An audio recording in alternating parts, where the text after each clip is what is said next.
ভারতীয় নাগরিকদের প্রতি চীনের বিমানবন্দরে আচরণ নিয়ে নয়াদিল্লি নতুন করে উদ্বেগ প্রকাশ করেছে।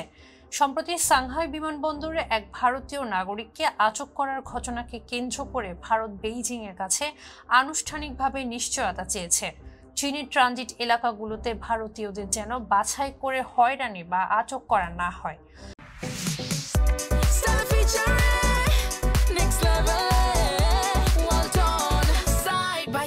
Fridge 21 নভেম্বর সাংহাই বিমানবন্দরে যুক্তরাজ্য নিবাসী ভারতীয় পাসপোর্টধারী প্রিমা ওয়াংজম থংডককে চীনা নিরাপত্তা বাহিনী থামিয়ে জিজ্ঞাসাবাদ করে। তার জন্মস্থান অরুণাচল প্রদেশ হওয়ায় পাসপোর্টকে অবৈধ বলে দাবি করে কর্তৃপক্ষ। এরপর তাকে জাপানগামী ফ্লাইটে উঠতে দেওয়া হয়নি এবং প্রায় 18 ঘন্টা পর্যন্ত বিমানবন্দরের নিরাপত্তা হেফাজতে রাখা হয়। বিষয়টি নিয়ে তীব্র প্রতিক্রিয়া জানায় ভারতের পররাষ্ট্র মন্ত্রণালয়ের মুখপাত্র রণধীর জয়সওয়াল সোমবারের নিয়মিত সংবাদ ব্রিফিংয়ে বলেন, চীনের এই ধরনের আচরণ দুই দেশের সম্পর্ক পুনর্গঠনের প্রচেষ্টাকে ক্ষতিগ্রস্ত করে।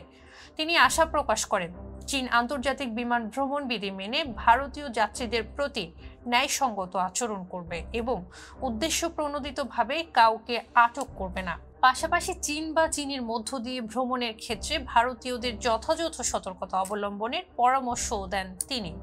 ঘটনা নিয়ে চীনের পররাষ্ট্র মন্ত্রণালয়ের কোনো তাৎক্ষণিক প্রতিক্রিয়া পাওয়া যায়নি। তবে গত মাসে বেইজিং জানিয়েছিল, দেশটির সব বিমানবন্দরই আইন ও নিরাপত্তা বিধি অনুযায়ী পরিচালিত হয়। হিমালয় সীমান্তে 2020 সালের সংঘর্ষের পর থেকে দুই দেশের সম্পর্কে যে উত্তেজনা তৈরি হয়েছিল, সাম্প্রতিক মাসগুলোতে তা কিছুটা প্রশমনের দিকে যাচ্ছে।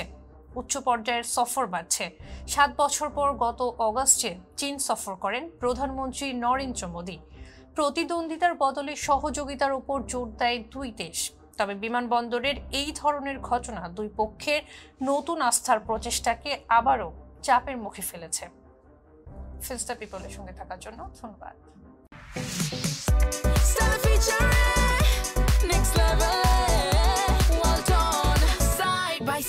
Fridge